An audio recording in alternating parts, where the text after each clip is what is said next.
Hey, it's Phila, and you're watching Phila TV, the ultimate YouTube channel. I'm no cinematographer, just a dude with a camera. Okay, a couple weeks ago, I scored this turbo dune buggy that had been sitting around in storage for a long time. It's pretty cool, but like I said, it's pretty dated, and I want to kind of change it up a little bit. You know, it had a turbo motor in it, and it turned over nicely. So my idea was to change it around, change the wheels and tires, remove the top, change the seats, lower it, and make it look like a street, nice little street buggy. And then as I started tearing it down, I was hit with a little bit of a surprise. A big fat empty stamp on the engine case. How surprising is that? Enjoy the video, guys. Okay, today is technically the first day that I'm working on the turbo buggy, which is not going to be a turbo buggy for much longer. So it had these gauges in here, mounted on the steering column. Doesn't say what these gauges do. I guess I could probably look a little closer. But it had all kinds of stuff.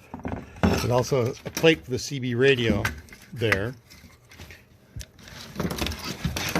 And tons of air lines. Might have been for some of the air shocks. And there was also a sun tachometer. That was mounted on the dash. Took that off. It was actually mounted on the steering column. So my idea is that I want to shorten it from the other end and try and bring the steering column in closer to the windshield to give me a little bit more room. Okay, so today, like I said, really the first day I'm working on this. It's got this massive fuel pump thing going on here that we're going to try and get all those rusty bolts on. I'm going to pull this complete turbo system out of here.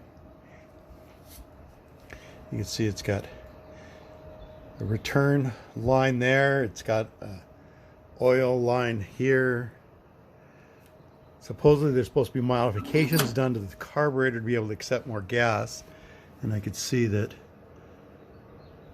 that's different. So it's got two inlets. And then back here someplace is the voltage regulator, which is an ugly mess as well, and tons of wiring, and there were some plastic air lines that are going to stuff that are rotted. It's time for full flow there, and you can see the intake manifold's been sawed off.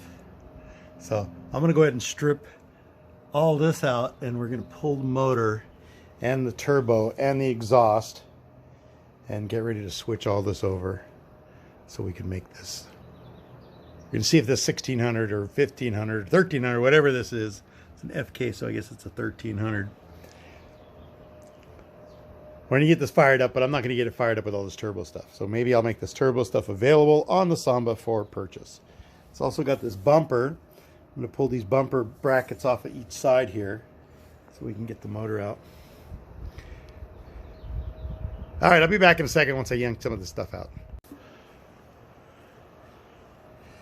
Okay, so it's time to pull this turbo out.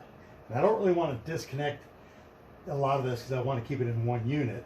And as you can see, there's no slip joints for the exhaust. So I think it just has to be muscled in and out. So everything's unbolted and unwired as far as I can tell, so I guess it's just a matter of seeing what has to be wiggled and what doesn't have to be wiggled.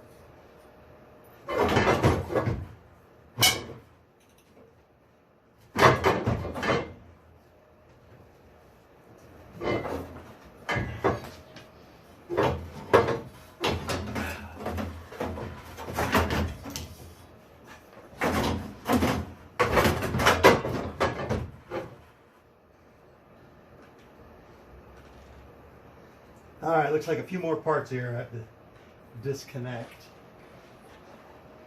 I don't know if this turbo is going to come out that easy, but we're going to still try. We're not going to give up. And after I was done, you could see that I was left with a big old pile of turbo parts. So here's the motor stripped down.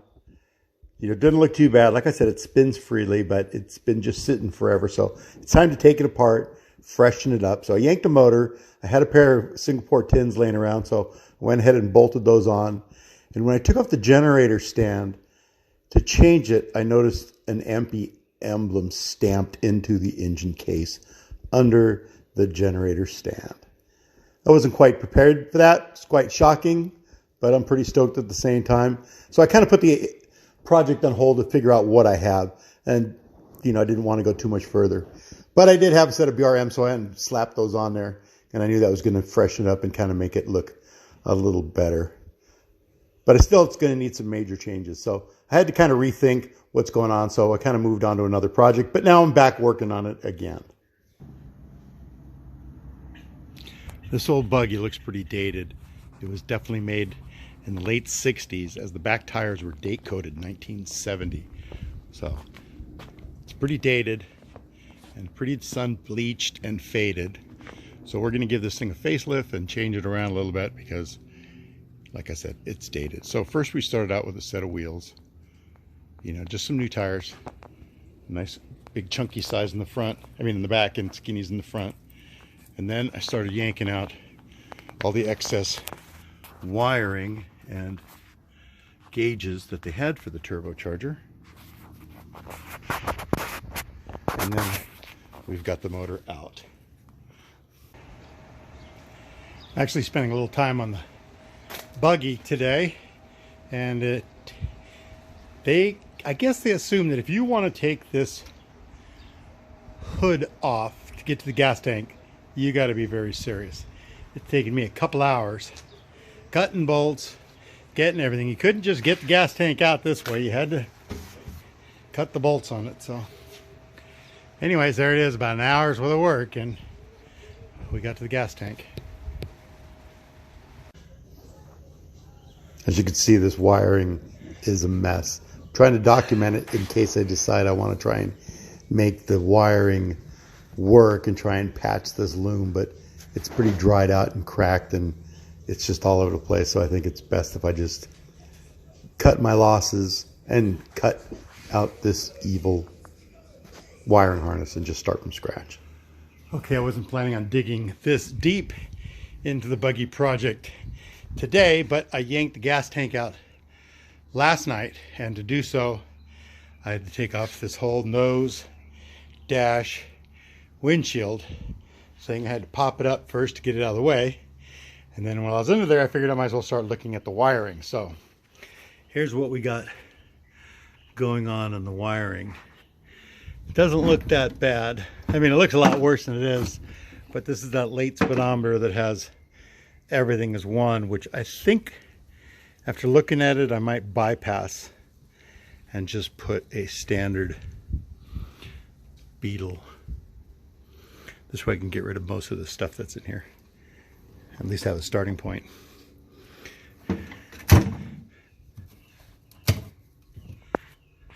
There's the reservoir, what's left of it.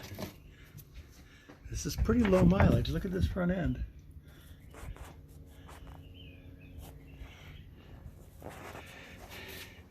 Okay, my idea is now that this is all out, I'm going to pull all this wiring apart and take a look, match up what's going to the back, and see if that can be salvaged. Right off the bat I see a broken fuse, so I might just be scrapping this and starting from scratch because this is pretty old. So let's start clipping it apart.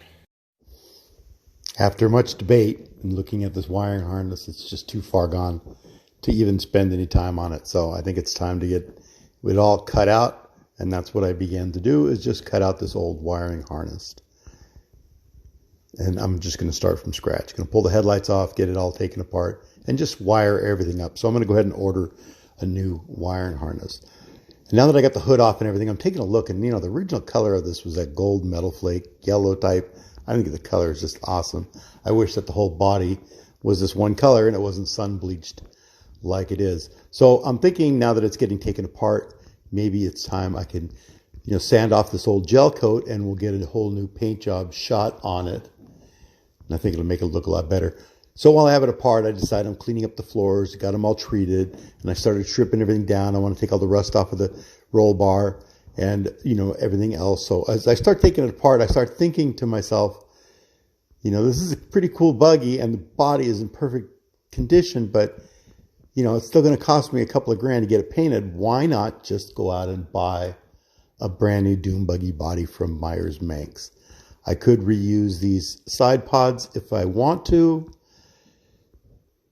and just scrap this body, put it for sale. I know there's people out there that would like it. I mean, I don't mind the body so much, but this nose, it's a little bit much for me. So I'm going to put the body together and offer it for sale. It's in really good shape. There's no cracks. There's nothing. It's really good. Just needs a good cleanup, maybe some sanding and a new gel coat, and it'll be ready to roll. So what I'm going to do is, now that this body is completely disassembled and getting ready to remove from the pan, I am going to go ahead and order a brand new body from Manx dune buggies. They're reasonably priced. The lead time is about 8 weeks. So if I start now, I can have this completely detailed, all the brakes and everything done. And like I said, this body is going to go for sale. So I hope you guys enjoyed this video.